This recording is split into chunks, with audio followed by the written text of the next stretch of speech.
இப்பொழுதுதானே நீ விளையாட வருகிறேன் என்று சொன்னாயே? ஆமாம் சொன்னேன். இப்பொழுதுதான் ஞாபகம் வந்தது நான் வியாழக்கிழமை விரதம் என்று. வெள்ளிக்கிழமை விரதம் என்று கேள்விப்பட்டிருக்கிறேன். அது என்னடி வியாழக்கிழமை விரதம்? அதிசயமாக இருக்கிறதே. எதற்கடி விரதம் இருக்கிறாய்? அதை சொல். அதிரசத்திற்காக விரதம் இருக்கிறேன். போதுமா? சொல்ல இஷ்டமில்லை என்றால் போயேன். அதற்கு ஏன் கோபப்படுகிறாய்? ஏய் வாங்களடி, நாம் போகலாம். அம்மா, நான் கோவிலுக்கு போகிறேன்.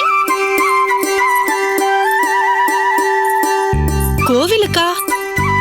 விளையாட போகிறேன் என்று சொன்னாயே, ஏன் திடீரென்று மனதை மாற்றிக்கொண்டாய்? அம்மா, இன்று வியாழக்கிழமை. ஆஞ்சநேயர் கோவிலுக்கு காந்திமதி மாமி அதிரசம் கொண்டு வருகிறேன் என்று சொல்லியிருக்கிறார்களே. அதுதானே பார்த்தேன். எதை மறந்தாலும் அதிரசத்தை மறக்க மாட்டாயே.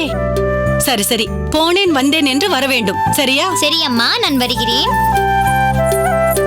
கௌசல்யா, கௌசல்யா, காலையில் என் துவாலையை துவைத்து போட்டாய் அல்லவா? அதை கொடியில் காணவில்லையே. நன்றாக இருக்கிறது.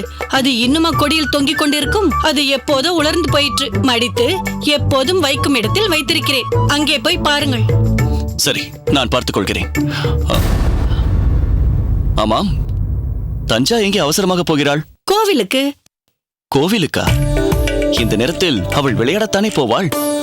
பரவாயில்லை, எப்படியோ பெருமாளை சேவிக்க வேண்டும் என்ற எண்ணம் வந்தால் சரிதான். அவள் பெருமாள் கோவிலுக்கு போகவில்லை.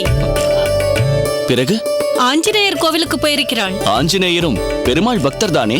ஆனால் உங்கள் அருமை பெண் எதற்காக போயிருக்கிறாள் தெரியுமோ? ஆஞ்சநேயரை சேவிக்கத்தான் போவாள். வேறு எதற்கு போவாள்? அவளுக்கு ஆஞ்சநேயர் இரண்டாம் பட்சம், பக்ஷணம் தான் முதல் பட்சம். பட்சணமா? ஓ, வடமாலை பிரசாதமா? அதற்காக தான் இந்த ஓட்டம் முடிகிறாளா அவள்? அதற்கில்லை, அதிரசத்திற்காக சென்றிருக்கிறாள். சென்ற முறை அங்கே போயிருந்த போது ஒரு மாமி இவளை பார்த்து, உனக்கு அதிரசம் பிடிக்குமாடி, அடுத்த வியாழன் வா, அதிரசத்தோடு வருகிறேன் என்று சொல்லியிருக்கிறார். யார் அந்த மாமி? உனக்கு தெரிந்தவர்தானா? இல்லை இல்லை, பரஸ்பரம் அறிமுகப்படுத்திக் கொண்டோம். ஈரடி அக்ரஹாரத்தில் இருக்கிறாள். பெயர் காந்திமதி. காந்திமதியா? ஆமாம். ஈரடி அக்ரஹாரத்தில் இருப்பதாகவா சொன்னார்கள்?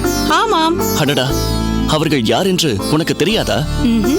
கேசவ சோமயாஜியின் அகத்துக்காரி.